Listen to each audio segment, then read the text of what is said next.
at that time, I didn't know being in the queer event production space really meant your organizing community, like it's queer community organizing. That was something that I learned a little bit later in my career journey. I just thought I was producing great events.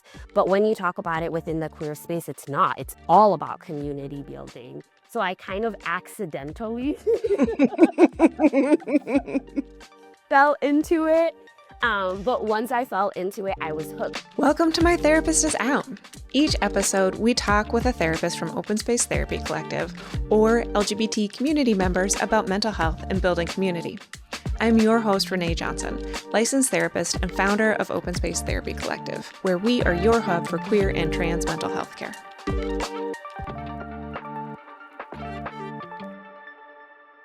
As we dive into today's topic, please keep in mind that this is a mental health podcast. We will talk about sensitive and difficult issues that are not appropriate for all audiences.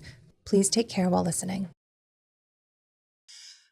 Welcome back to My Therapist is Out. I am Renae Johnson, founder of Open Space Therapy Collective, and I am so excited to have our conversation today. This is a part of our Queer Hearts Healthy Starts series, and we're really focused on breaking toxic relationship patterns and building healthy queer relationships. I'm going to edge you a little bit because our guest is very special, and we're going to break from just talking about one-on-one romantic relationships, sexual relationships, and friend groups to really step out and talk about bigger queer community. Because as queer folks, we have those really great intimate relationships, but we also are the type of folks who need to cultivate a bigger community, a healthy community. And our guest today is an expert at this. I would like to, and I have the honor to introduce Yinka Freeman, the owner, producer, creator, queen of the No Other Festival. She is an expert at building queer, healthy community spaces. And so, Yinka, thank you so much for joining me today. Absolutely. Thank you for having me on today. Yeah. Can you tell us a little bit more about yourself and how you got into queer community building? Absolutely. Yinka, my pronouns are she, her, and I am an event producer just overall. I have been in the industry for a very long time. I focus mainly on corporate events. And then a few years ago, I decided to make this flip and focus within my community, which is the queer space, queer community. And so now I focus on producing large-scale queer events throughout the U.S. through my company, Triple Pocket Events, and then also with No Other Festival that I am the executive producer for, which is a amazing wellness festival in Joshua Tree. It is all about our community. So it's for queer women, trans, non-binary, and gender expansive identities. And it's really just a weekend of a lot of learning from each other, a lot of support from each other. There's some really great workshops people can go to and some really great special events as well. Yeah, it's amazing. So we are recording this at the beginning of May, and we all just got back from No Other Festival in April. And Open Space went with a bunch of therapists, and all of us just came back floating and feeling really so filled up from being around queer community in that way. And I was setting up my tent and was noticing that I was like prepping for the random dude from the next campsite over to come over and tell me how I'm setting up my tent wrong. And then like 10 minutes into it, I'm like, oh my God, that is not the space. On the base level, I can just do my thing and all of that toxicity is not going to come at me. Yeah. So and just from anything, the base level, you would get so 10 queers that would come help you set up your tent. Absolutely. Absolutely. So yeah, then it was like, oh, do you need a hammer? Oh, I have an extra special hammer. Oh, this steak? Oh yeah, let me make room so you can do this. And just a complete energy and community flip. Yeah. Yeah, it's a very special community that we are building year after year for sure. What drew you to start No Other Festival and really build community like that? And Southern California and expand working in queer community throughout the year? Because I know you do a bunch of other events too. I do. So just in general, because I was doing so many different types of events that were not within the queer space, and I started getting more into the queer space with events, I was noticing the disparity that was for at least for me with the events that I was producing. And number one would just be starting with budget. But then I was also noticing, the types of venues that I would source when it was a more non-queer event than when it was a queer event. And it just became very apparent that there's just this huge disparity. And so I started thinking about it a little bit and about why the two communities, there's just so many differences in it. And of course, when we talk about the queer community, there's so many barriers just by saying the Q word. And I started leaning into that a little bit more and saying this can't be something that is just acceptable in our world right now. And so I really leaned into queer event production.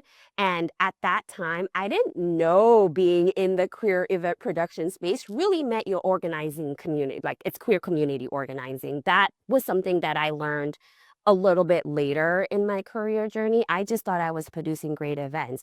But when you talk about it within the queer space, it's not. It's all about community building. So I kind of accidentally fell into it. But once I fell into it, I was hooked. And the reason I was hooked because I always lean onto privilege, and if I have any sort of privilege that I can use, that I could push out, I am the girl that will be at the front of the line always. And so I kind of realized that, oh, you as a producer in this space, you have privilege, but also you as a producer that has been doing this for so many years, and being very open about my queerness, I also have privilege in a different community too that I didn't realize. And so I started thinking about how do I make these two communities start talking through me. And that made me lean even more into queer community organizing because I was seeing that I could pull from my allies that I had created these relationships with, and they were very open to helping build the communities that I was building with me. And so I just kept leaning into that. And then came the festival. The universe said, "All right, Yinka's taking up You this know, torch. the Let's give her the universe big one." it really did. It really, really did because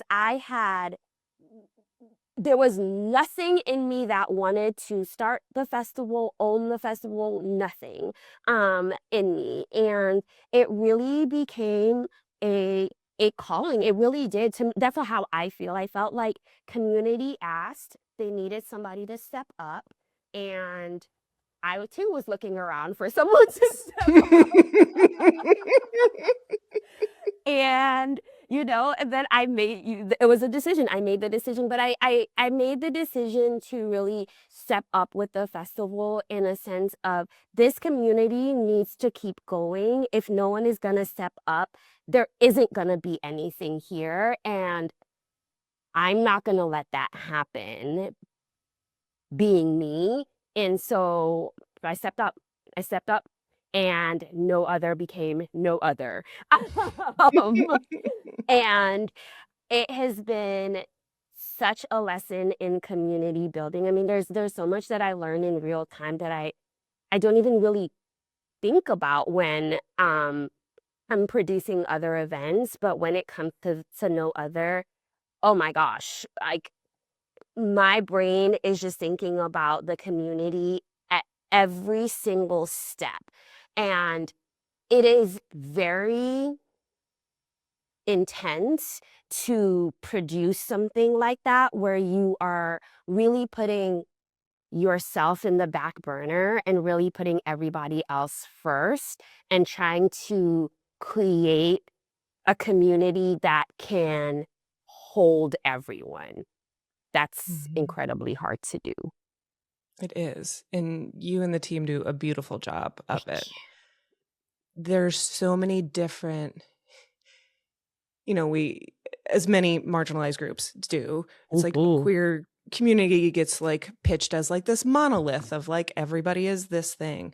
But this is No Other Festival specifically is one of those spaces where it has so many different types of us in there, and there's space and room and ways to engage for everybody Mhm. that is really unique, especially, and we'll get into this a little bit later, but you go into these more binary queer spaces where it's like women only or men only, and you just cut out then half of the rest of us in Mhm. all of these very non-inclusive spaces. But we'll get into that later. And it's just a beautiful thing to Okay. see No Other embrace that from the beginning and just being like, no, this is not only are we going to say it's for everybody, and we're going to make sure that It all is. these Yeah. folks can show up Yeah. and be able to participate and celebrate and have fun in the way that feels good for Yeah. them. And, thank you for bringing that up because that's incredibly, incredibly hard to do. Because within the queer space, and I love my queer community, but within the queer space, like I know we're very vocal. If we don't like something, you like something, you're gonna know, and you're gonna know in no time.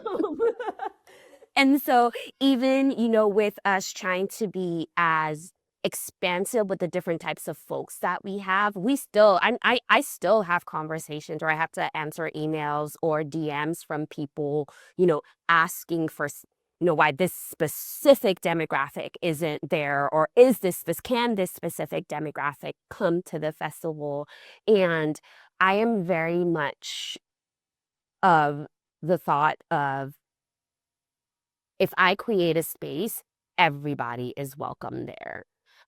I'm never gonna say this demographic can come or this demographic can't come. I mean, and with the festival, and I'll say this out loud, the one demographic that this space is not for is cis gay men. I do have to say that out loud. Love you, gay men, but not the space for you. But inclusive of the larger queer community that usually are the ones that are left out when we talk about inclusivity. So that part is very strong in the festival, but there are still people that do question the demographic that comes. And but I love that though, because once again, community building, right? There is not one type of person in a community. It's just gonna happen. And those questions, and I personally really like to get those questions because it challenges me and the vision and the direction I have at the festival. It kind of checks me ever so Mm-hmm. often that I'm doing it, that it's still going in the same, if the vision is still the same. Yeah, I think, with the cis gay men in my life who I love dearly, when I tell them about this, a lot of the response is like, oh, I'm so glad that there is a space for this group, because Mm-hmm. the women and gender expansive folks don't have a lot of spaces that are Cool. actually for that umbrella. And there's so many other things that include the entire community, or just for gay men, that they're not they're not lacking places to hang out Correct. and spend time together. Correct. So they've been like really great allies, is when I talk to the folks in my world Mm-hmm. in support of this. And I think that's Yeah. important to note, that Yes. Yep. allyship within our community is really important. Mm-hmm. Very, very so. And that's the reception I have gotten to. It's very much like, oh, great. Yeah, this is yes, that should be a space for you. How can I support this space? Which is beautiful to Mm-hmm. hear. Yeah. So let's define a few things before we dive in. How do you think of, when we're talking about bigger community, because you have several hundred people that come to the festival, and then at your other events, I would guess that there are, hundreds of people at these other events too. Mm-hmm. And so when you're thinking about community versus proximity versus a social scene, how do you separate those things out, or how do you define those things a little bit differently as you're going into building a space or throwing an event? So a few years ago, I did, in the height of COVID, I moderated a panel about community building and community within the event space. One of the things that I took away from that was that community is never going to be organized and it's always going to be messy, but it's like a organized mess. But you as a community builder will never be able to 100% put down any sort of you can have structure, but it's never going to be very structured, and there's always going to be an underlying of messiness to it. That's kind of how I approach the festival. I honestly organized mess. Mhm. But in the sense of when I talk about, oh no, we're building this community together, I really truly mean it. And I mean it in the sense of like you, for instance, with open space therapy. I was like, I would love open space therapy to be a part of the No Other Festival community, right? I don't want it to be an afterthought. I don't want it to be like, oh yeah, you can go over there and talk to someone. No, I want it to be ingrained as a part of it. I want it to be when everyone comes every year, they're like, open space therapy is here. We know that they provide support. And so when I talk about that, like community in that sense, I mean, everybody is coming in and we're making this happen. It is not just, of course, for the festival, we have the producers and we have the people that make the things. But at the same time, when we talk about the programming and, it's people coming in to build that community together. So I think with community, for me, it's all hands in, and it's going to be really messy, and there's going to be personalities, and there's going to be all these things. So for me, and then when you asked about the social scene, oh, It's not an easy question. the so, so the social scene is great, and I think it's very important. It's bars, nightlife, that's always been a part of our community, and it will always be a part of it. Yeah, I think part of the reason the festival exists is because of the social scene, because I know that there are a lot of people in the community that do not necessarily want to make their whole entire queer life just about the social scene, me included. I love to go to the bars, but there are times that there are other things that I would love that we do as queer folks or in community together. And so I think the social scene is always going to be prevalent. I go back and forth on it, but I think it's something that needs to exist. I also think when we talk about the social scene, it can tend to skew very heavily towards one community or one larger community. I hear a lot of more marginalized people talk about how within the queer social scene, there is nowhere for them to go. They don't fit in anywhere. They feel a certain way about going to certain spaces and certain bars and, things like that. But I don't really know how to like combat that. I do know that there have been some different like bars and event promoters out there that are trying to lean into the more gender expansive scene, and really making spaces not so, once again, I love my gay boys, I love my gay men, but not so gay male centered, Mhm. and starting to bring in more feminine energy or just other types of energy into these spaces. But yeah, this social scene, that's a hard one, Renee. It is. It is. And it's loaded. I think, sometimes I think of it as like going to a family reunion where like you'll go with your like immediate family, but then like the third cousins that you can't stand are also there, and you know that they're going to cause problems, but they're still family. And Mhm. it's just, it's the bars can be like our Thanksgiving. Uh, but part of what I'm hearing you say that I think is really important is when we're talking about community, it's everybody's invested together in building something that is loving and um, equitable between everybody that's there. And there's not this weird Correct. hierarchy of stuff. Where the Correct. social scene is kind of like, we're going to show up and see what happens. And there's some relational dynamics that can play out, and that can be healthy or unhealthy or whatever. But the investment into this scene isn't a requirement. Um, Correct. it to be present and therefore isn't necessarily community. You just go in and out of it in the social scene. It's just like an in and out, where I feel like with community, it's more year round as well. And even within the festival, it is year round. I get added to WhatsApp groups all the time, and I'm like, ooh, okay, because people want to continue the connection to whatever it is that they made within that smaller community for the weekend. They want to take that out into their larger communities. And so that's one of the things too that I was, it's like with me, I figure I personally think that community is just not a one and done situation. It's something that is year round. Well said. As we're thinking about building community, and a lot of folks are coming from places of it really needing to be in a survival place, how do you think about when you're building these larger communities, focusing connection and like thriving versus some of the trauma bonding, default survival, relational things that can tend to happen? We think about that a lot, actually. And that, I think that is very reflective on programming. I actually want to take a step back because it's really, really important for me and for my team as producers to not produce from a space of trauma, because we are all also queer. Right?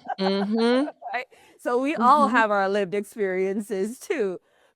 So it's really, really important that when we're thinking about it and thinking about how we're going to organize the community, that we are taking care of ourselves and we're not coming from a place of trauma, because when we do it, the community is not going to survive for that. And so that's the one thing, is making sure you're good, or you at least have the resources readily available to you to be okay, before you start going to the larger community. And I want to take this kind of to use the festival as an example. So when we think about the programming that we build out for the festival, we always have that thought in our head of our community has been through things. And so that's why we kind of put some things in place, like we get on phone calls with everyone to just talk through your workshop, to meet you personally, just to make sure that you understand our community and you understand that we are bringing in you into an established community already, and you want to make sure that you flow well with the community, you fit in with the community. And when we talk through the workshops, we really, if there are any portions of it that I'm seeing like, ooh, that could be a lot of trauma, or that could be really triggering, then we talk through that portion and we say, okay, what can you do in your workshop to help you combat that? Or I'm going to make this one an open space therapy one, that we're going to have some therapists in that, because it's going to be a very highly triggering workshop that happens. And so I think that making sure that there are resources readily available to community members, and readily, like, because sometimes I feel like people have resources and they hide that in the back. They hide it over there. They hide it under the table. But it's like visible resources, so we can empower the people, the community members, to really self-advocate for that. It's really about self-advocating, and then giving them the resources that they need to be able to, once they self-advocate, is to be able to be like, okay, I'm gonna go to the therapy area for a second because something has happened. I think we try to lean into that a little bit more, because then what happens is queer joy just comes out anyways. It's like always right on the edge. It's just like waiting for the moments to like burst out. Yeah. And having that support and like built-in understanding and kind of that safety net built in, being like, hey, this is going to come up. Let's make sure that there's hands to catch Yeah. this Yeah. really allows everybody's boats to rise. Yeah. And I think also letting community know that the members that are there can step up if they have the resources as well. Renae, I think about the one incident that happened this year at the festival that you were there as well. And one of just our volunteer members came up to me afterwards and said, "Hey, I'm actually specialized in this field. Next year, can we make sure that people know this and I can have an area or something like that, or we can build that in." But when community members know that the community is open in that manner, they immediately, I didn't ask for it. This person found me and told me all of their skin, told me their entire resume of what they've been doing. And they were like, I see this need for this community. I want to be able to give this service. Yeah, I love that. Oh, I'm so excited to meet them. What are some common misunderstandings people have about what healthy community is? Ooh, I think people think healthy community is very structured. I remember I just said that I had a panel and they said it wasn't structured at all, but I think a lot of people think that, or not that it is structured. I think a lot of people think that a healthy community has to be structured. That's the difference in that, and it doesn't. It doesn't have to. Sometimes structure is the thing that you don't want to do within the community. I think people think that healthy community doesn't have any, I don't want to say open communication. I think people think that healthy community doesn't have any negative communication that happens. I think people think that when a community is considered healthy, everything is sunshine and rainbows and everyone loves each other and they all speak very well to each other. That is not true at all. Healthy communities need to have a little bit of, I don't want to say friction, but it has to be open enough that people know that they can voice their opinion, whatever viewpoints, whatever it is, whether it's negative or positive, like that. That communication line has to be 100% open. I think a lot of people think healthy communities are fronted by healthy community organizers. That's a lie.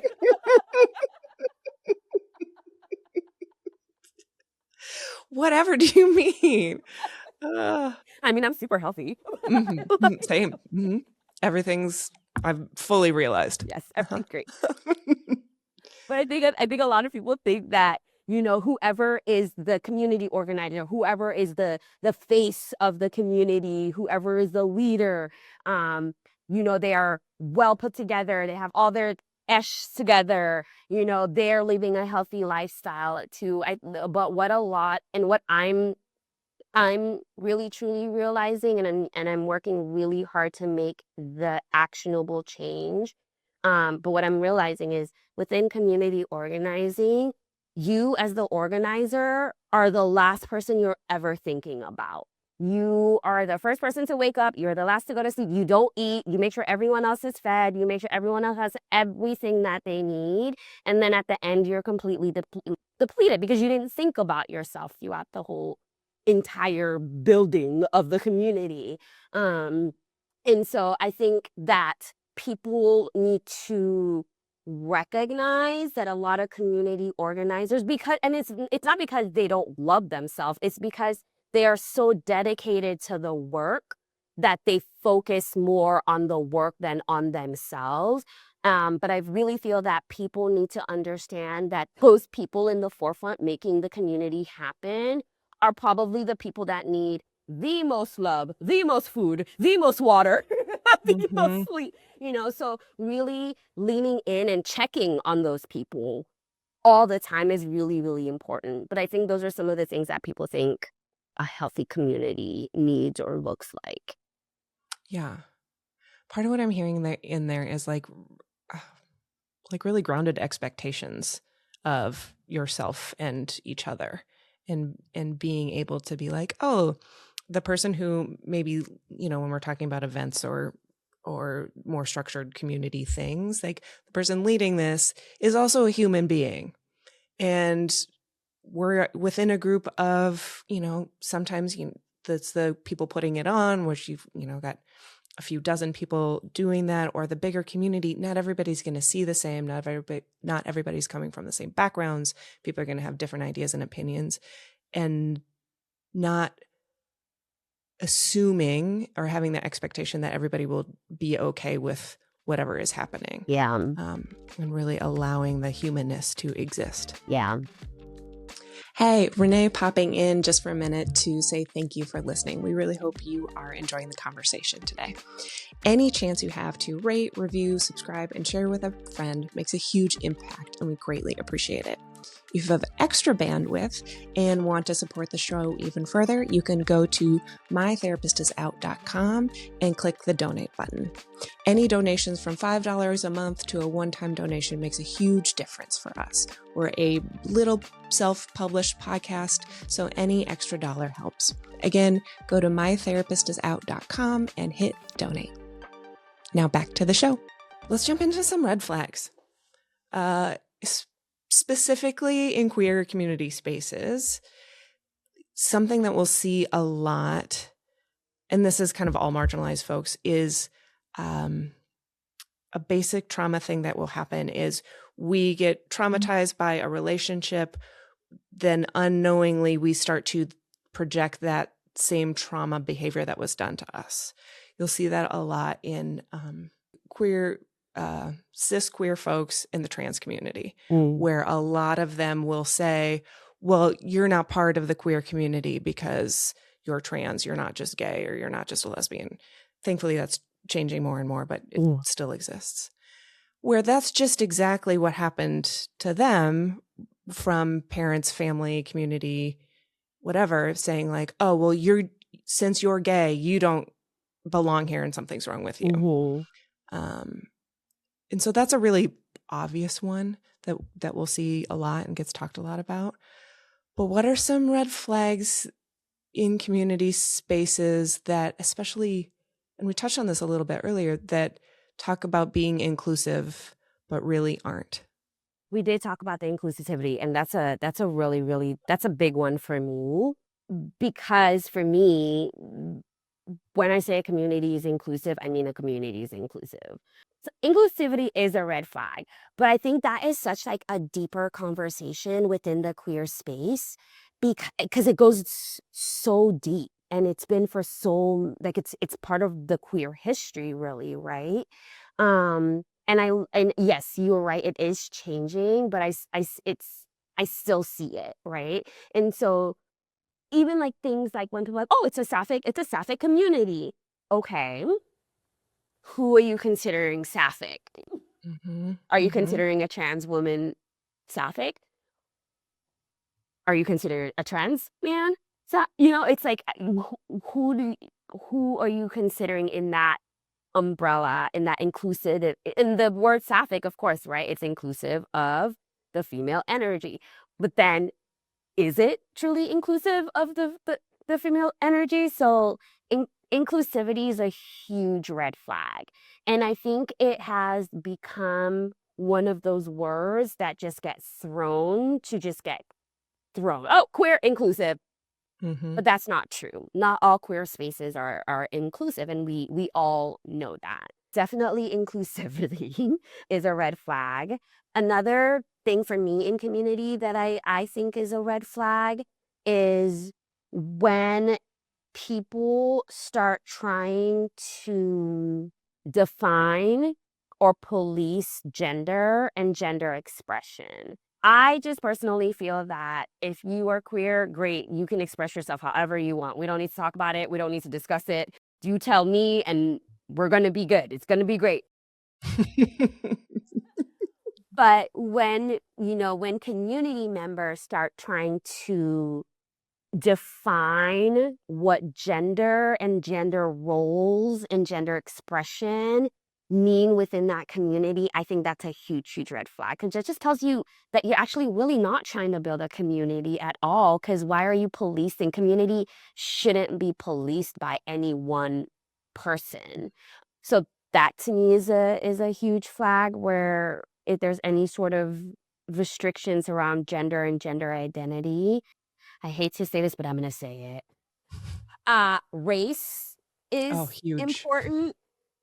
I don't even know if I want to I don't know how deep I want to go in that, honestly, but I think race is important and neat. I think we all know that even within the queer community, there's marginalized communities, and then even within the marginalized communities, there's even more marginalized communities. And the subject of race, I honestly, truly do not know how to even begin handling it because I just think it's so layered and it's just so complicated. But it has always baffled me a little bit, and maybe it's my upbringing. I don't even know if you know this, Renee, but I was born in Sierra Leone, raised in like different African countries. So I'm just African. I'm just African. I'm African. Um, and so, but and I grew up in a very international upbringing. So my friends were literally from everywhere. And so anytime I talk about race, I'm a little hesitant because I know how I grew up and how it really was like every culture, all my friends were from everywhere. I actually learned a lot about race within the because of the queer community. Because of the Mm, queer community and because of what I was hearing, when I hear Black trans women don't feel like they have any space at all, not even within the Black community, they feel like they don't have a community within that community. I don't know that there is. I think it's just a red flag that we have to consistently call out and see how we can consistently try to work on it. But for the race one, I honestly feel like it's just like it just has to be a consistent calling out. And not calling out in a negative way, sometimes when I work with my queer clients, and let's just say we're talking about entertainers, and of course they're going to tell me all the most popular queer entertainers, and what do we find? Most of them are of the Caucasian race. And so I'm always like, oh, well, why don't we use this? Oh, or this person. And so I'm always trying to find who else within our community can we pull from that is not a white person, that is different, ethnicities, different gender expressions. And it's hard. So race doesn't have to be a negative call out or a negative red flag, but it just has to be a red flag that is consistently being shown or someone is consistently calling it out as a red flag.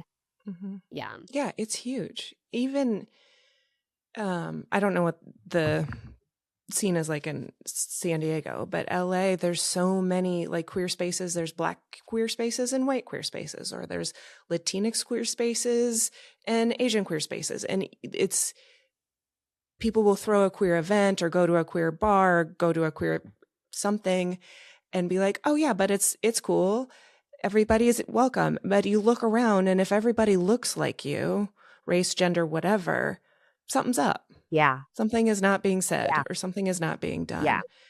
And that may not be the intention, but it's definitely something that is constantly Mm-hmm. happening Mm-hmm. in spaces like that when we're calling things out. And, you had talked about earlier the importance of having really open communication. What does repair look like when something goes sideways? Because something will go sideways. You and I will Mm-hmm. screw something up. Other people in the community will screw something up, or nobody's really screwing up, but like heads are butting. What does accountability and repair look like in a healthy way in these bigger groups?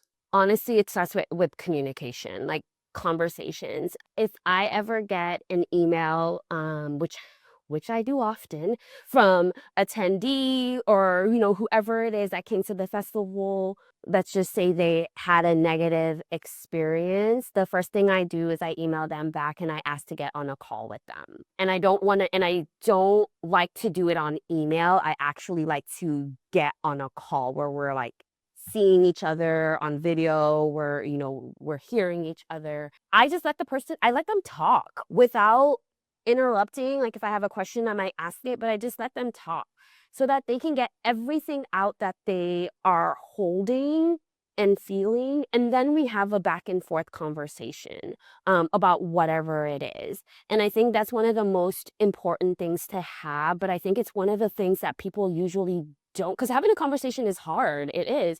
But, and a lot of people don't like to do that. And sometimes I'll email people back and they will not email me back at all for a call or anything. They just wanted to get it out and that's all it is. And I'm like, okay, great. But for me, if you want to get something out, then I want to hear you. And I want you to know that I want to hear you and I am hearing you. And that is why I always try to get on a call first. And if they don't respond back, then I'm like, okay, I guess they just wanted me to see or to hear it. That's fine. And if they do, then we do, and we have conversations about it, because I feel like it's you can have one conversation and solve everything, or you can go back and forth. And so I just really like to just get that, not even out of the way because that sounds bad, but I just like to get that done, at least get that option out first. And then based on what they decide is how we proceed with that. If you're going to try to repair anything, a relationship, just anything at all, you have to be accountable of whatever went wrong. And so I'm always, even when it's hard and I don't want to do it, I'm still like, you know what? Yep, that was on us. We didn't think that through, or we didn't consider that.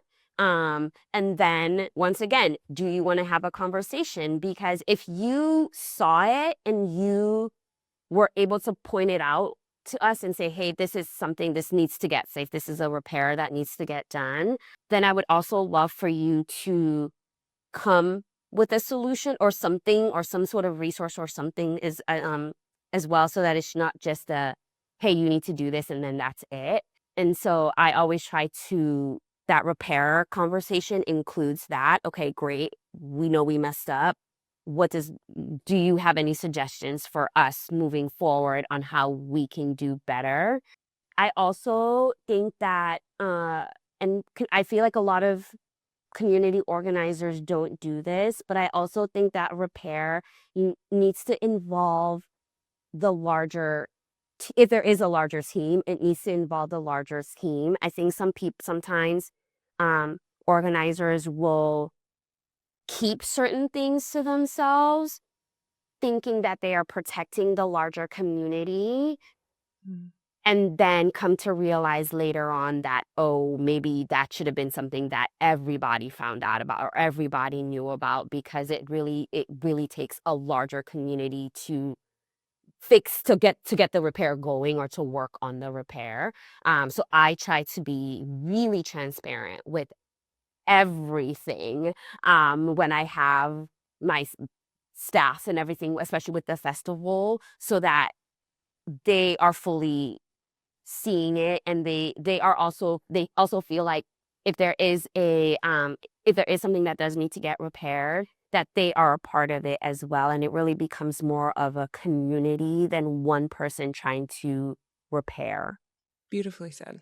I think that multi-layered approach to it is really important, because a lot of people will be like, oh, well, I said sorry, things are fine, or they're wrong, so no. But really having the conversation and zooming out and figuring out who all needs to be included in that. Yeah. Because there's going to be a lot, even if we think nobody else knows or it doesn't involve anybody else, conversations start and narratives get twisted and other people have different feelings about it that we may never even hear about or know. Yeah. So bringing that full in is really important. Yeah, it is. And for me, it is really important to, especially in a leadership or community organizing role, because I know my lived experience. I don't know everybody else's lived experience. And this actually, it happened at the festival this year, where I was thinking from my point of view and what I would do, not even thinking of this other person and where they were. And it was actually one of our staff that pulled me aside and said, hey, remember A, B, and C. This is what this person has lived through. And my brain immediately went, oh my gosh, I didn't even think about that. And I went back to that person and we had a whole different conversation after because somebody called me out, and my repair was not, if I had known or if I had been called out earlier, that conversation we had on repair would have looked a little bit differently. But once that call out happened by that other member, I was able to then check myself and go back and really truly repair it. Yeah. Yeah. Yeah. What about green flags? So I think, the repair piece and being able to repair and having that a part of it is a huge green flag. When somebody's like, okay, I need to build new queer community, I'm going to check out all of these different events or communities or see where to get involved. What are some green flags that people should look for when they're going into new spaces? Oh my God. The staff and the volunteer. If that's what, and I do that. If I go if I go to a festival and people look like they are having the worst time, but not attendees, the staff, my brain just starts going with what's going on, and so definitely the staff and the volunteers. I will say with the festival, what has beautifully happened is that we've really become a family, and we've really leaned into becoming a family, like really truly becoming a family.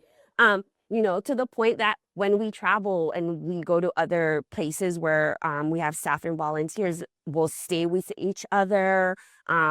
People fly into San Diego where I am all the time, and they stay at my house, and we do KOF little family dinners and all kinds of different things throughout the year to really invest in our immediate community. And we're really, really leaning into that as the festival gets bigger and bigger. Like our core team, like we are so strong and so solid. And people see that. People see that. People come up to me all the time. They're like, oh my God, your volunteers are all so happy all the time. And they're all, well, yeah, because we do.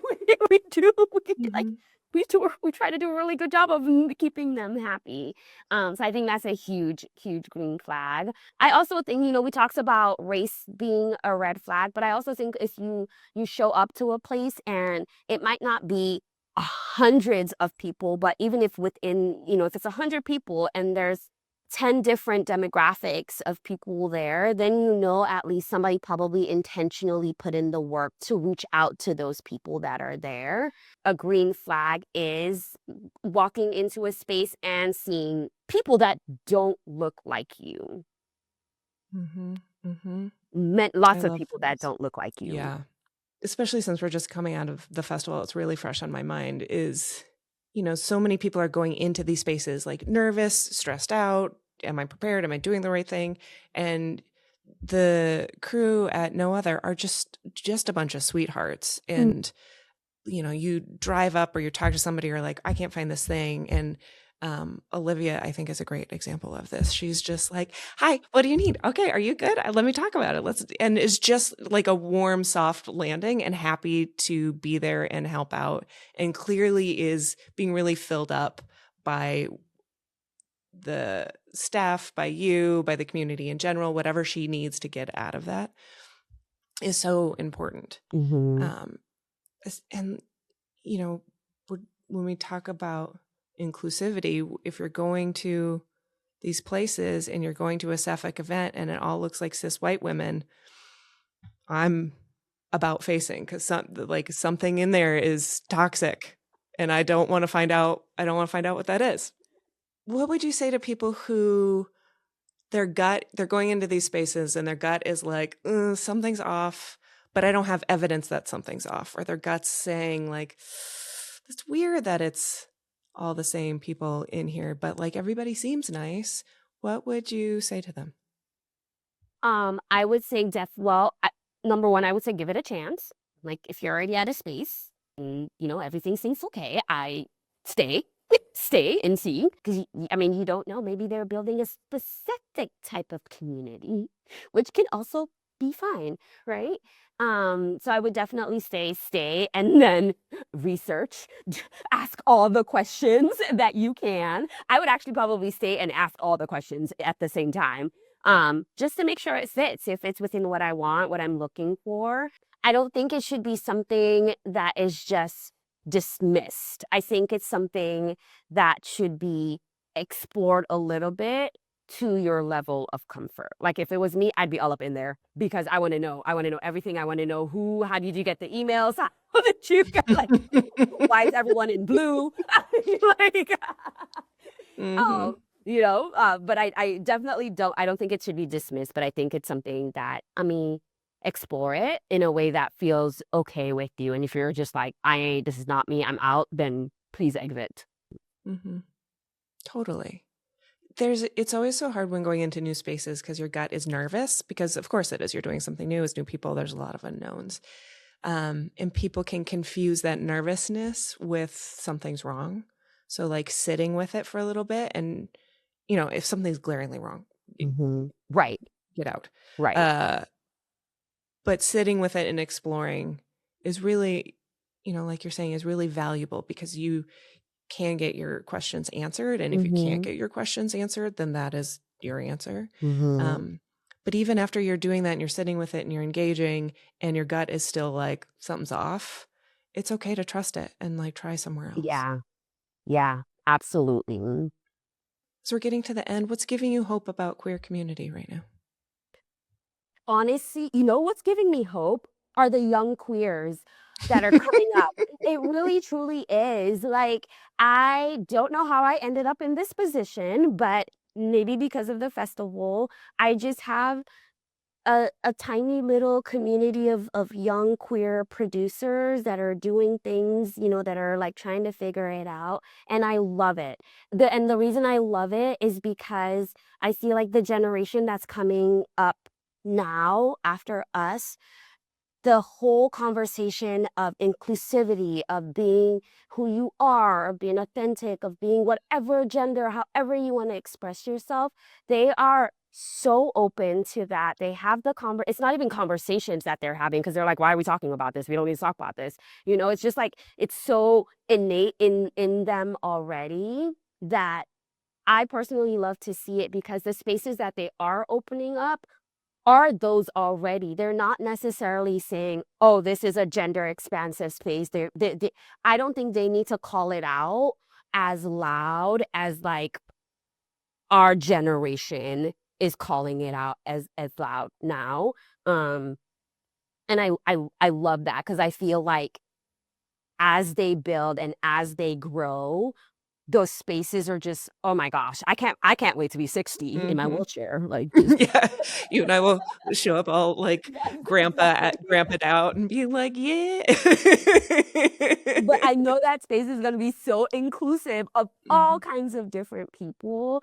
And that it really gives me a lot of hope within the queer space, that there is a whole generation that is coming up and really changing how we talk about being queer and queerness and inclusivity and gender expression.